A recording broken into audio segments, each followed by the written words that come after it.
देश भर की निगाहें जिस अयोध्या पर थी उसी सीट पर बीजेपी चुनाव हार गई। रामनगरी में मिले इस जनमत ने सबको चौंका दिया। यहां समाजवादी पार्टी के अवधेश प्रसाद ने बीजेपी के लल्लू सिंह को 54,000 से ज्यादा वोटों से मात दे दी। 1990 की रथ यात्रा से लेकर 2024 के चुनाव तक बीजेपी के मूल में रहने वाली सीट पार्टी में जी जान से ताकत लगाई। 1,000-2,000 करोड़ नहीं 32,000 करोड़ के प्रोजेक्ट अयोध्या में शुरू किए गए।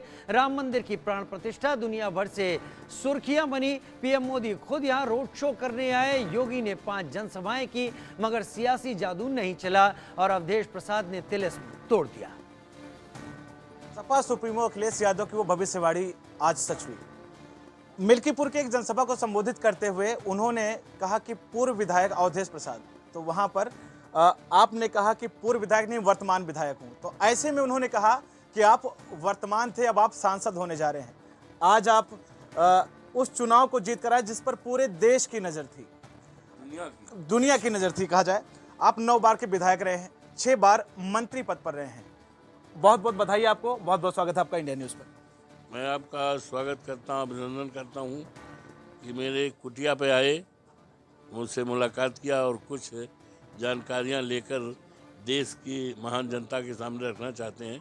मैं आपका अभिनंदन करता हूं, स्वागत करता हूं, आपको बधाई देता हूं। सर, आपसे सबसे पहला प्रश्न मेरा, ये तिलिस्म जो आपने तोड़ा है, अब तक आपने शिकस्त को शिकस्त दी है अपने जीवन में, कभी भी आपने पीछे मुड़कर नहीं देखा। लगातार आप सीढ़ियां दर सीढ़ियां चढ़ते चले गए, विधायक रहे, फिर मंत्री बने, अब सांसद बनने जा रहे हैं, कैसे देखते हैं?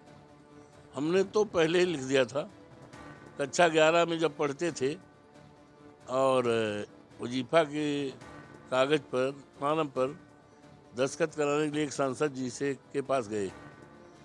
सांसद ने ये कहा कि हम नहीं जानते हैं, नहीं पहचानते हैं। हमारे एक रिश्तेदार आए, बताया कि इनकी बहनें यहाँ बेही हैं। उन्होंने कहा हमारे यहाँ तो बेही नहीं, हम नहीं करेंगे।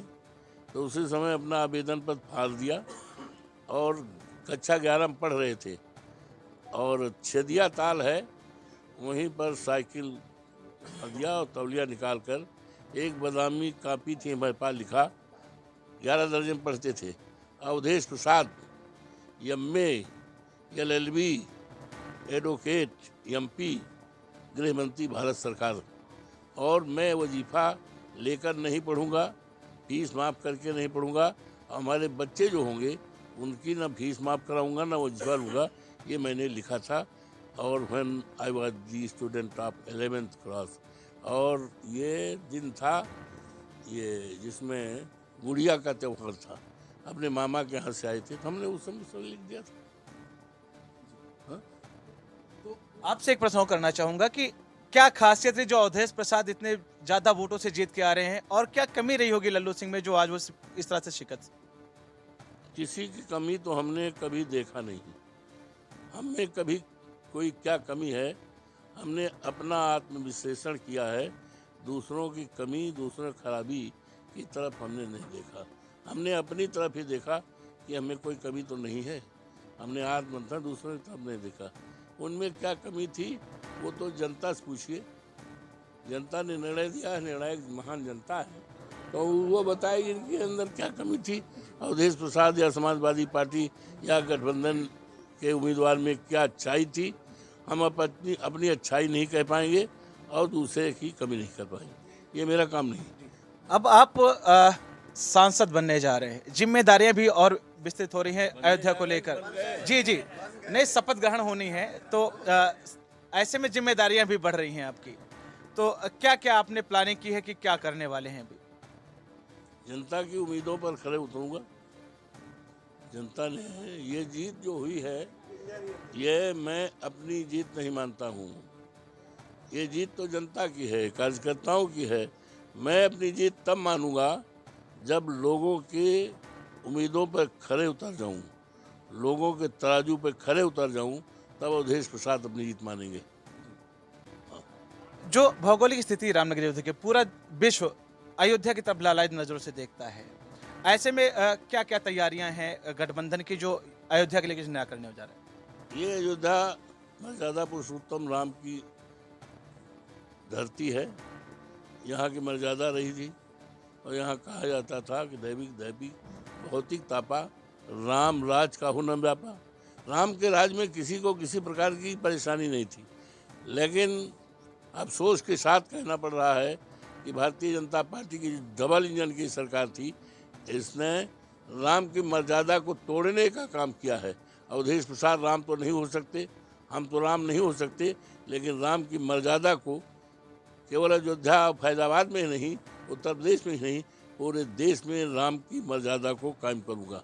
अच्छा, समाजवादी पार्टी को अक्सर राम के नाम से घेरा गया है चुनाव से पहले लगातार कि मंदिर नहीं आ रहे, ये नहीं हो, वो नहीं, इस तरह से आपने बताया कि आपका पूरा पृष्ठभूमि राम से जुड़ा हुआ है। मैं चाहूँगा दर्शक बताएं। ऐसा है, हमने कह दिया ना कि भारतीय जनता पार्टी के पास तो कोई मुद्दा था नहीं, न नौकरी देने का मुद्दा था, न कानून व्यवस्था का मुद्दा था, कोई मुद्दा था नहीं। तो अपना जो मुद्दा था इसको जनता अच्छी तरह समझ गई है। हमारे प्रधानमंत्री जी ने क्या कहा था, भाइयों बहनों हमारी सरकार बनाओ, 100 दिन के अंदर महंगाई दूर कर देंगे। क्या महंगाई दूर हुई?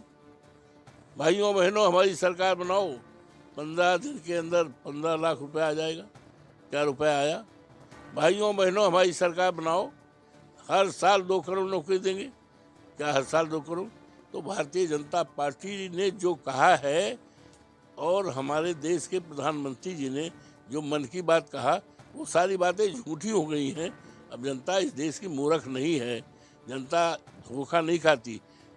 आप किसी को एक बार धोखा दे सकते हैं, बार बार किसी को धोखा नहीं जा सकता। अब इस देश की महान जनता कभी धोखे में नहीं आएगी और भारतीय जनता पार्टी के बरगलाने में झूठे वादे पर नहीं आएगी। आप दिल्ली जा रहे हैं, गठबंधन की क्या रणनीति है आगे? रणनीति का खुलासा नहीं किया जाता। रणनीति है कि जो देश की महान जनता ने मैंडेट दिया है सरकार बदलने का और एक वेलफेयर स्टेट की जो कल्पना है, ऐसी कल्याणकारी सरकार बनेगी, तो उसके लिए हमारे नेता सब लगे हुए हैं।